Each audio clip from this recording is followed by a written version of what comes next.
I had got I'm happy with my JOSA seat.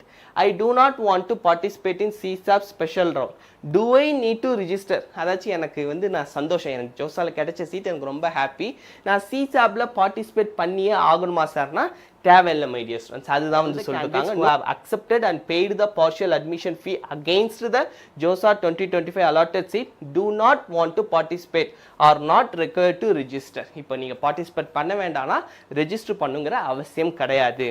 if I register in CSAP special round and do not get a new seat allotment, எனக்கு எந்த ஒரு புது சீட்டும் கிடைக்கல sir அப்படின்னா உங்களுக்கு ஆட்டோமேட்டிக்கா ஜோசா சீட் இருக்கும் மை டியர் ஸ்டூடெண்ட்ஸ். ஏன்னா நீங்க பார்ஷியல் அட்மிஷன் ஃபீஸ் பே பண்ணிட்டீங்க, உங்களுக்கு எந்த ஒரு அப்கிரேடும் நடக்கலனா ஆல்ரெடி நீங்க உங்களுக்கு ஹோல்ட் ஆயிருக்க சீட் அப்படியே இருக்கும் மை டியர் ஸ்டூடெண்ட்ஸ், எந்த ஒரு கவலையும் இல்லை. Register in CSAP special round and got a new seat, what will happen to my JOSA seat? Can I revert back to my JOSA seat? பண்ண முடியுமா அப்படின்னு கேட்டிருக்காங்க. முடியாது மை டியர் ஸ்டூடெண்ட்ஸ், அதுதான் சொல்லிருக்காங்க. நோ, ஒன்ஸ் உங்களுக்கு நியூ சீட் CSAPல அப்கிரேட் ஆயிடுச்சுன்னா upgrade ஆன சீட்டு தான் உங்களுக்கு வந்துட்டு ஃபிக்ஸ் ஆகும். ஜோசா சீட் ஆட்டோமேட்டிக்காக கேன்சல்ட் அவுட் ஆகிடும் மை டியர் ஸ்டூடெண்ட்ஸ்.